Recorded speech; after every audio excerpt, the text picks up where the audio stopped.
The word gospel means good news. Nothing sounded too good today.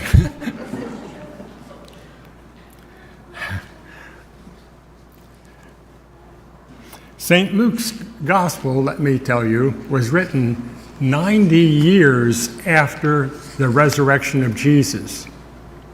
It's the only one that has this text in about how he came to bring division and father against son and so forth. It's the only text like it.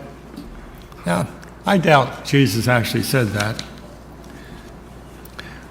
But we certainly do have division, don't we? We have different ideas, but don't blame Jesus. We live together, respecting one another and our own distinctions. But today I want to look at the good side, some good news. I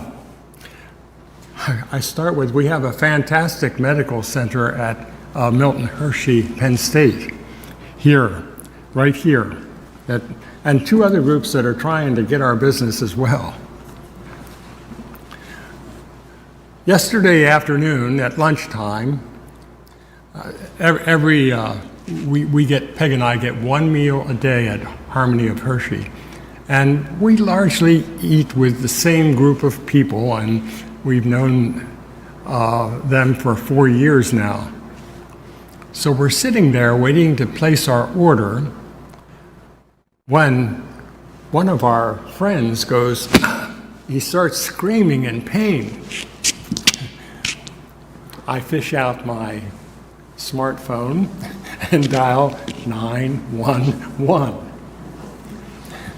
And somebody on the other end, I communicate where I am and where we're located in the building, and she begins asking questions about his condition, and she's feeding this information to people who are the EMTs who are going to be heading out in the Lifeline ambulance.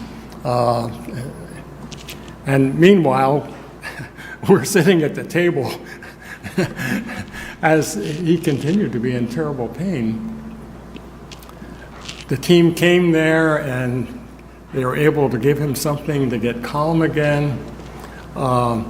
Pretty soon we saw the ambulance leave and head off to the medical center. And you can believe the medical center is getting constant feed electronically of his condition. They know what his condition is when he comes in the front door. They're prepared for him to come there. This is what I call amazing good news. We just happen to live here. And if we call 911, we can get help. And one of the principal things that we attribute to Jesus is healing. We literally have a little Jesus here. we can get help with healing, and we have an amazing center that treats tens of thousands of people and helps them find health every year.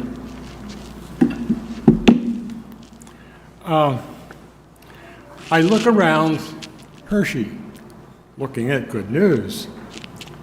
Nice homes, well taken care of. Usually their yards are beautiful as well.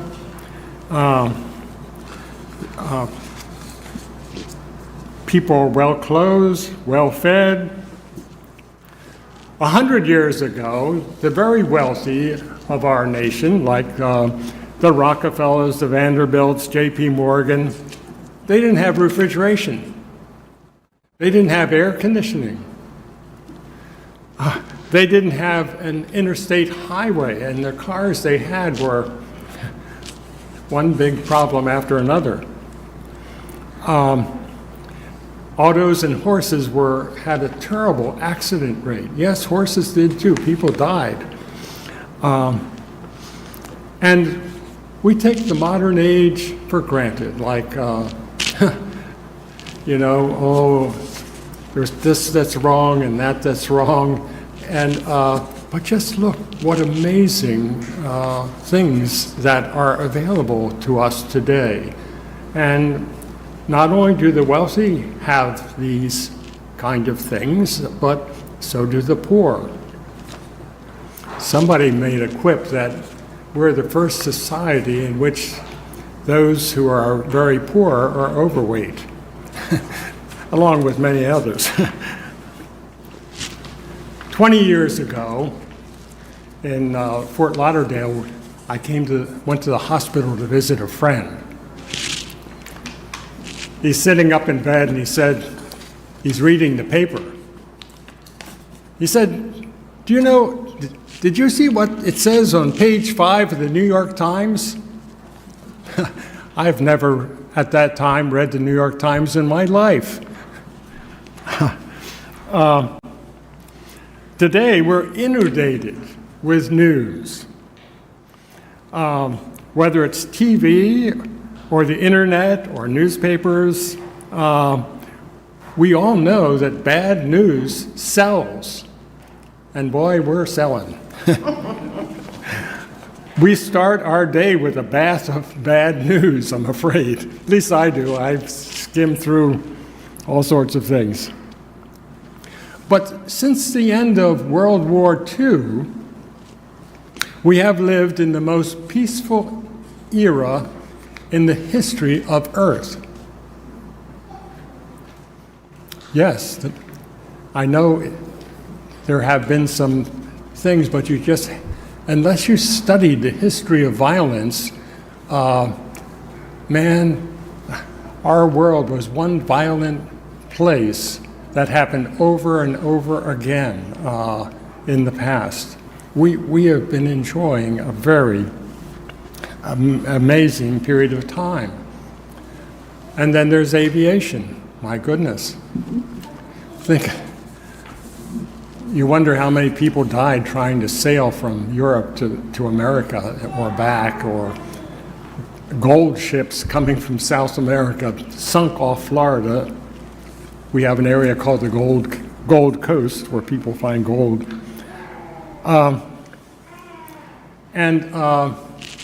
We talk and pray like God so loved the world. That's everybody, folks. That's everybody. So our shirt made in Sri Lanka and trousers made in Vietnam, computer chips in Taiwan, cars made in Japan or Marysville, Ohio, and many items made in China. They're all providing income, housing, food, medical care, electricity, the internet, and smartphones. We know people are dying in Gaza. It's terrible. And I don't think we really need a reminder that war is hell. There's just nothing good about it. And the starving in Gaza, I could read stories and things from the biblical period in which starving was a normal tactic of battle, starving people to death. And certainly there are people in the United States who are going hungry. One of the measures of starvation in children is stunting, when a child doesn't grow normally. I really have had no experience of that in America. But we are a nation of 340 million people. And I understand that the very poor account for about 10% of that. And that sounds like a very low number, but 10% of 340 million is 34 million people. That's tragic. But it also means that 306 million people are doing very fine. And that's good news. From the time of Jesus up through 1800, 90% of the population lived miserable, starving lives. They didn't know where they'd get the next meal. That's what it means to be starving. The average age of the population was 30, and half of the children died before they were 5. God, talk about tragedy. We live in very good times. It would be nice if we appreciated it. One last story. Many years ago, Becky's sister was graduating from Michigan State, and the speaker told a story about how his daughter was having a baby in the hospital.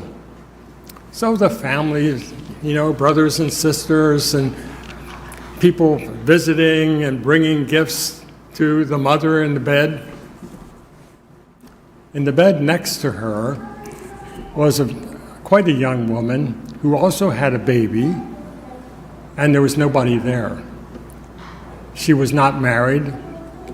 Her family rejected her, and life was going to be hard. Now, you know that we have a lot of programs in the United States that go toward helping people with hunger and all sorts of things, and that certainly helps.